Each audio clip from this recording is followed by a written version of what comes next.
Hi guys, welcome to Sutras. आज हम लोग क्लास 7th की हिस्ट्री स्टार्ट करने वाले हैं। तो अभी तक हमने जो 6th क्लास में हिस्ट्री पढ़ के आए हैं वो इससे बिल्कुल अलग है। तो बेसिकली हिस्ट्री 3 तरह की होती है, ठीक है। एक होती है एंशियंट, एक होती है मिडिवल और मॉडर्न। तो हम लोगों ने 6th क्लास में जो पढ़ी वो थी एंशियंट हिस्ट्री। अब हम 7th क्लास में जो पढ़ने वाले हैं वो है मिडिवल हिस्ट्री, एक तरह से मिडिल एज की हिस्ट्री। तो अभी हमने जो भी पढ़ा है 6th क्लास में वो उससे बिल्कुल अलग हम लोग पढ़ने वाले हैं 7th क्लास में। तो फर्स्ट चैप्टर जो है उसका नाम है ट्रेसिंग चेंजेस थ्रू 1000 ईयर्स।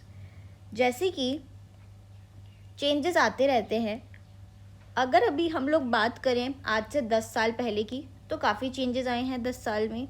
फिर अगर हम 100 साल की बात करें तो और भी ज़्यादा चेंजेस देखने को मिलते हैं। उसी तरह से हज़ारों सालों में क्या क्या चेंजेस आए हैं और उनका क्या असर पड़ता है वो हम लोग इस चैप्टर में पढ़ने वाले हैं, ठीक। तो बुक में हमें एक बहुत अच्छे एग्जाम्पल से इसे समझाया हुआ है। उसमें क्या है, 2 मैप्स हैं। एक मैप बनाया है एक अरब जोग्राफर ने और दूसरा मैप बनाया है एक फ्रेंच कार्टोग्राफर ने, ठीक है।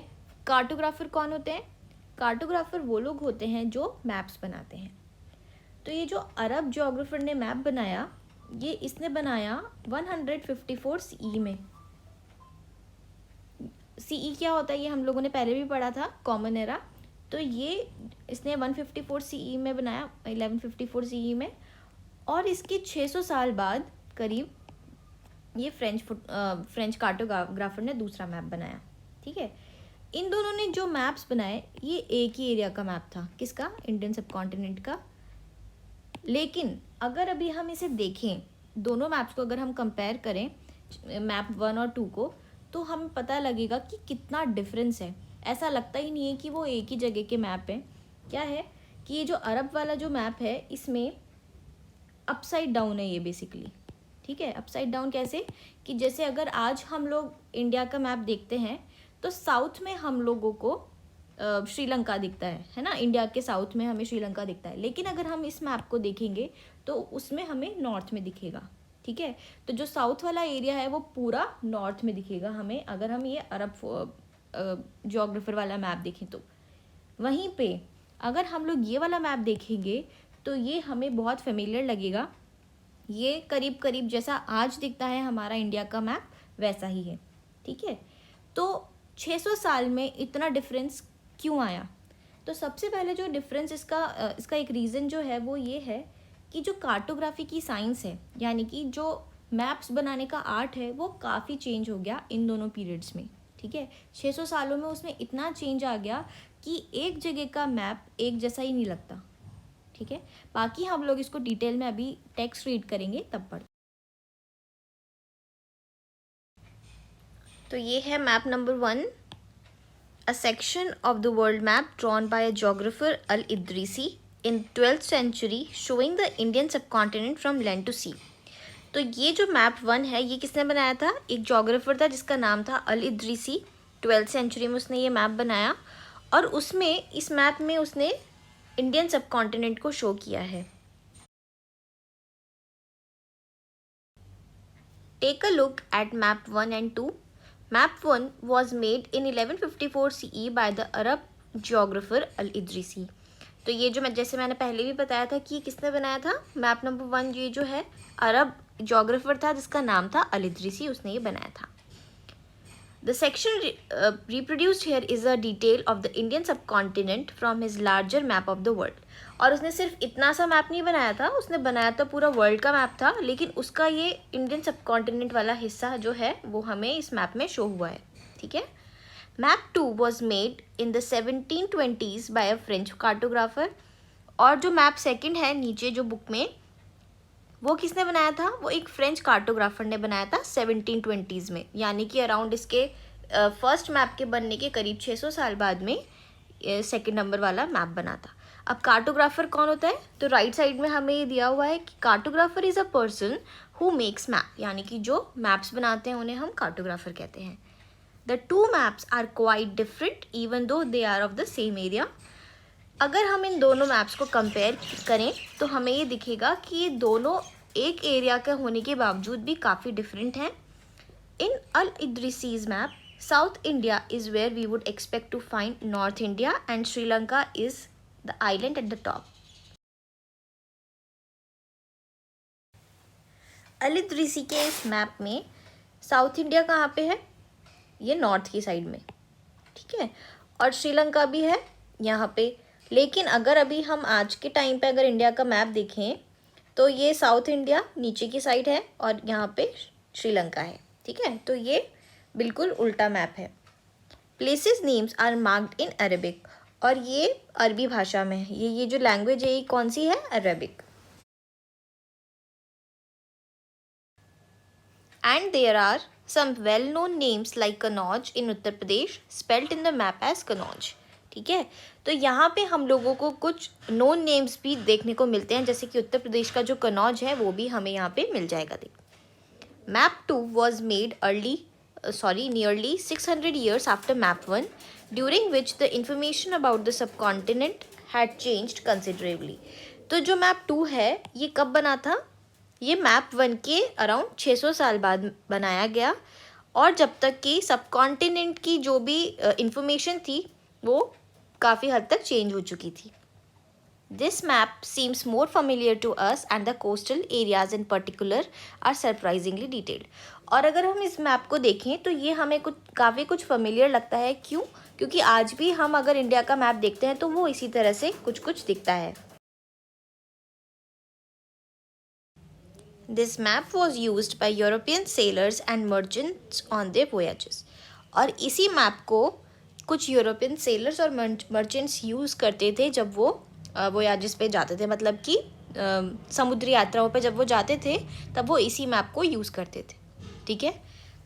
The subcontinent from the early 18th century atlas nouveau of Guillaume de Lisle. तो ये जो मैप है ये किसका है? ये है नूवो एटलस के गुलियम दे लेस्ले का.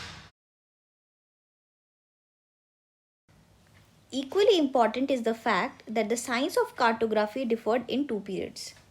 अब ये जो 2 periods का कार्टोग्राफी है, एक 1154 वाली और ये उसकी 600 साल वाली, दोनों पीरियड्स में डिफरेंस इसलिए भी है क्योंकि जो साइंस ऑफ कार्टोग्राफी थी वो काफ़ी बदल गई थी.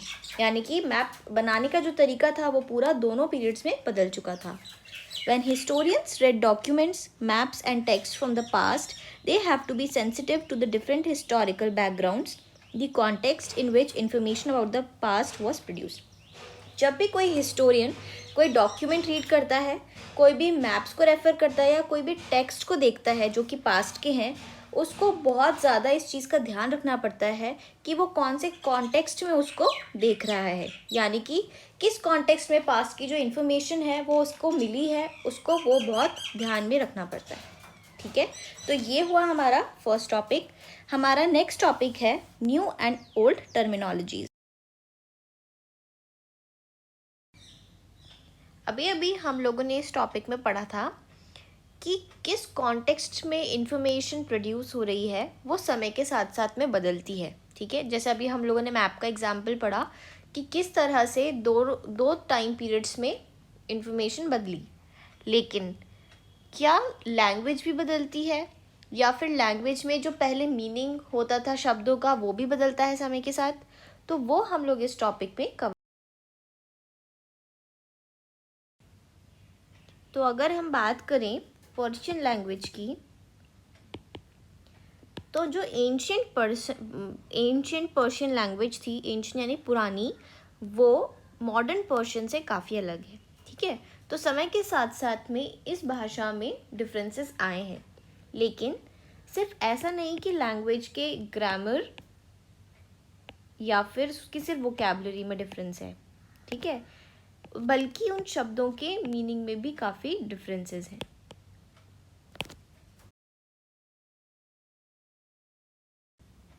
तो इसे हम एक एग्जाम्पल से समझते हैं. जैसे कि एक शब्द है हिंदुस्तान, ठीक है. तो आज हमारे लिए हिंदुस्तान, अगर हमसे कोई पूछे कि हिंदुस्तान का मतलब क्या होता है तो हम क्या बोलेंगे कि इंडिया को ही हिंदुस्तान बोलते हैं, है ना। हमारे लिए तो ये है कि जो इंडिया, जो मैप में जैसा इंडिया दिखता है उसी को हिंदुस्तान बोलते हैं। लेकिन अगर हम पहले की बात करें तो 13th सेंचुरी में एक आदमी था जिसका नाम था, जो एक हिस्टोरियन था, उसका नाम था मिनाज सिराज। तो उसने ये जो हिंदुस्तान शब्द है इसको किस लिए यूज़ किया था? उसने यूज़ किया था जो पंजाब है, हरियाणा और जो गंगा और यमुना के बीच में जो लैंड था, उन तीनों को डिस्क्राइब करने के लिए उसने हिंदुस्तान शब्द का प्रयोग किया था। ठीक है, उसने ये शब्द यूज़ किया था पॉलिटिकल सेंस में। इसके अंदर सारे वो एरिया आते थे जो कि दिल्ली सल्तनत के अंदर कवर होते थे। तो जैसे जैसे दिल्ली सल्तनत का एरिया बढ़ता गया वैसे वैसे हिंदुस्तान शब्द का मतलब भी बढ़ता गया। लेकिन तब भी हिंदुस्तान शब्द में कभी भी जो साउथ इंडिया है हमारा आज का, वो कभी भी इंक्लूडेड नहीं था। तो आज जिस तरह से पूरा इंडिया हिंदुस्तान होता है, 13th सेंचुरी में सिर्फ ये वाले एरिया को हिंदुस्तान बोला जाता था। ठीक है, फिर थोड़े टाइम बाद क्या हुआ, 16th सेंचुरी में भी इसका मतलब चेंज हुआ। 16th सेंचुरी में जो बाबर था, ये सब, ये दिल्ली सल्तनत और बाबर की, इनके सब के बारे में हम लोग डिटेल में बाकी आगे आने वाले चैप्टर्स में पढ़ेंगे। तो अभी के लिए हम सिर्फ इतना समझ लेते हैं कि हिंदुस्तान का मतलब पहले क्या था।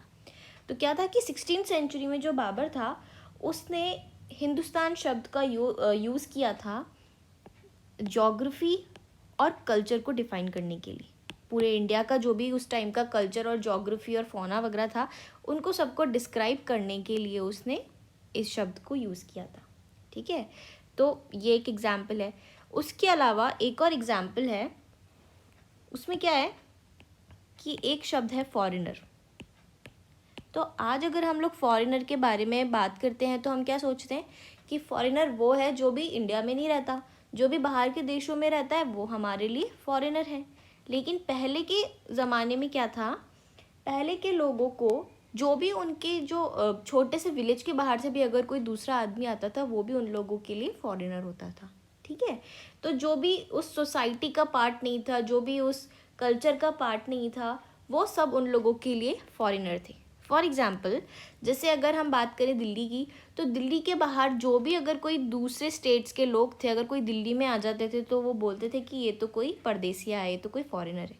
ठीक है, तो इससे ये एक्सप्लेन होता है, इससे ये पता लगता है कि धीरे धीरे समय के साथ साथ में शब्दों का मतलब भी बदलता है।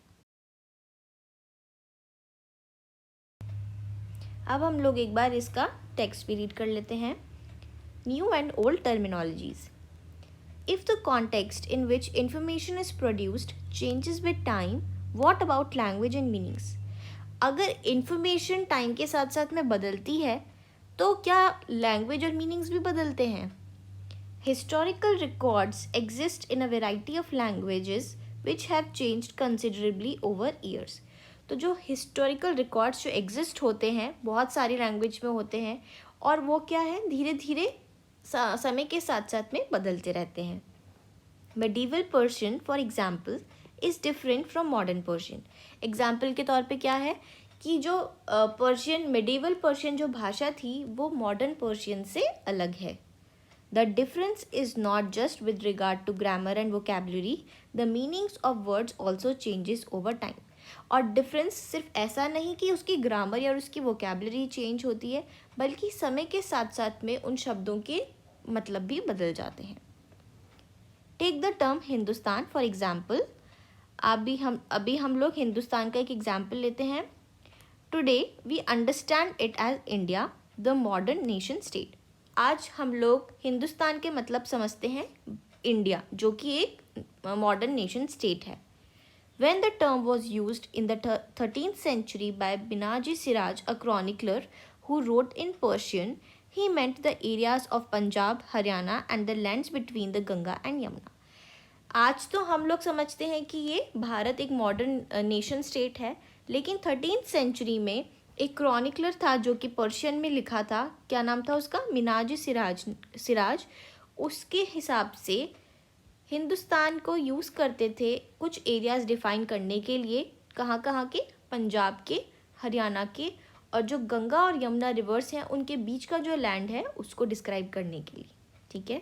He use the term in political sense for lands that were a part of the dominion of Delhi sultan. उसने ये टर्म किस लिए यूज़ किया था? उसने इस टर्म को पॉलिटिकल सेंस में यूज़ किया था उन लैंड्स को डिस्क्राइब करने के लिए जो कि दिल्ली सुल्तान का पार्ट थे, जो दिल्ली सल्तनत के अंदर आते थे। The areas included in this term shifted with the extent of Sultanate, but the term never included South India. और जैसे जैसे दिल्ली सल्तनत के एरियाज बढ़ते गए, जैसे जैसे वो एक्सटेंट बढ़ता गया, धीरे धीरे हिंदुस्तान का मतलब भी उनके साथ साथ बढ़ता गया। लेकिन हिंदुस्तान में कभी भी पहले साउथ इंडिया को कवर नहीं किया जाता था।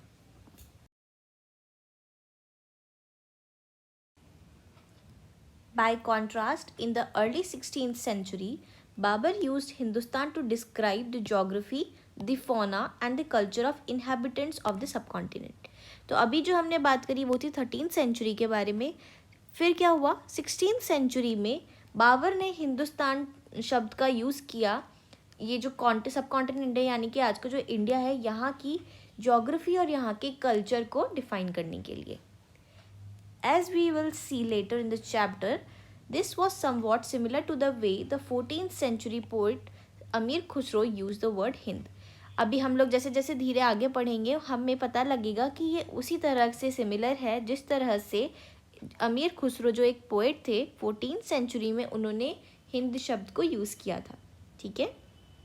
While the idea of geographical and cultural entity like India did exist, the term Hindustan did not carry the political and national meanings which we associate with it today. और cultural entity तो थी, लेकिन political और national meaning जो आज हम India से जोड़ते हैं वो उस समय नहीं था।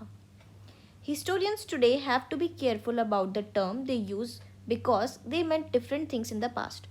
तो ये तो हम लोगों ने पहले भी पढ़ा था कि हिस्टोरियंस को बहुत केयरफुल रहना पड़ता है कि वो कौन सी टर्म्स यूज़ कर रहे हैं, क्योंकि पास्ट में अलग अलग शब्दों के अलग अलग मतलब हुआ करते थे।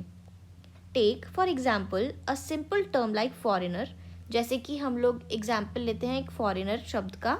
It is use today to mean someone who is not an Indian. और आज हम लोग फॉरेनर से क्या समझते हैं कि कोई ऐसा आदमी जो कि Indian. In the medieval period, a foreigner was any stranger who appeared, say, in a given village, someone who was not a part of that society or culture. लेकिन मिडिवल पीरियड में फॉरेनर को किस तरह से use किया जाता था? कोई भी एक ऐसा स्ट्रेंजर जो कि किसी गांव का नहीं है या फिर जो सोसाइटी या फिर उस कल्चर का पार्ट नहीं है, ठीक है। In Hindi, the term Pardesi might be used to describe such a person, and in Persian, अजनबी। तो फॉरेनर को हम बोलते हैं ना, हिंदी में परदेसी बोलते हैं और पर्शियन लैंग्वेज में उसे अजनबी बोला जाता है। A city dweller, therefore, might have regarded a forest dweller as a foreigner, but two peasants living in the same village were not foreigners to each other, even though they may have had different religious or caste backgrounds. तो हो सकता है कि जो आदमी जो एक city में रहता था उसके लिए फॉरेस्ट में रहने वाला एक फॉरेनर हो, ठीक है, लेकिन अगर कोई सेम विलेज में है तो वो लोग एक दूसरे के फॉरेनर्स नहीं थे। अगर उनकी रिलीजियस या कास्ट डिफरेंट हो तो भी वो लोग एक दूसरे के लिए फॉरेनर्स नहीं थे, ठीक है। तो ये हम लोगों का ये टॉपिक यहीं पे ख़त्म होता है। आज के लिए इस पार्ट में हम लोग यहीं तक कवर करेंगे, बाकी का जो चैप्टर है हम लोग नेक्स्ट पार्ट में देखेंगे। अगर आप लोगों को कोई भी डाउट्स हो तो आप मुझसे नीचे कमेंट सेक्शन में पूछ सकते हैं, और अगर आपको ये अच्छा लगे तो प्लीज़ लाइक कीजिएगा, and don't forget to subscribe to Sutras. I will see you in the next video. Till then, bye.